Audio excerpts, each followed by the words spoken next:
मला असं वाटतं की मी माझ्या मागच्या प्रश्नाचं उत्तर दिलं आहे की स्मार्ट सिटी अंतर्गत जे रस्त्यावरचे फेरीवाले आहेत, विक्रेते आहेत, त्यांना आम्ही अंडर वन रूफ हे आम्ही योजना राबवणार आहोत. त्यामध्ये सगळे जे फेरीवाले आहेत, जे तुम्हाला आता रस्त्यावर दिसत आहेत, ज्यामुळे ट्रॅफिक्स होत आहेत, ते आपण एका छताखाली आपण त्यांचा व्यवसाय देणार आहोत आणि ती योजना आपण राबवू. आपलं जे एज्युकेशन असतं त्याचा आणि राजकारणाचा असा काहीचा संबंध नसतो. तर मी BSc म्हणते, मी शिकले.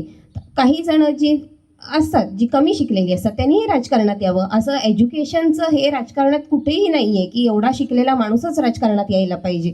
प्रत्येकाला आपलं ज्ञान असतं, प्रत्येकाला आपली समज असते. तो माणूस राजकारणात वापरूच शकतो. त्याच्यासाठी त्याला ज्ञान, आपलं अभ्यासू ज्ञान पाहिजे असं काही नाही. आणि माझं जर तुम्ही म्हणाल की मला राजकीय वारसा आहे, तर ते मी वडिलांपासून बघते. खरं तर मी माझ्या आजोबांपासून बघते, जे माझे आमदार होते आप्पा साळवी. त्यामुळे आणि माझे सासरे देखील यांनी या रत्नागिरी शहराचं नेतृत्व केलेलं आहे. त्यामुळे हा राजकारणाचा वारसा आणि बाळकडू मला आहेच. त्या गतीने मी त्यांची कामं देखील बघितलेली आहेत. राजकारणासोबतच त्यांनी जे समाजकारण केलंय, लोकांसाठी कामं केलेत, रात्रंदिवस केलेत, ते देखील मी बघितलेलं आहे. त्यामुळे मला या राजकारणाची आवड आहे.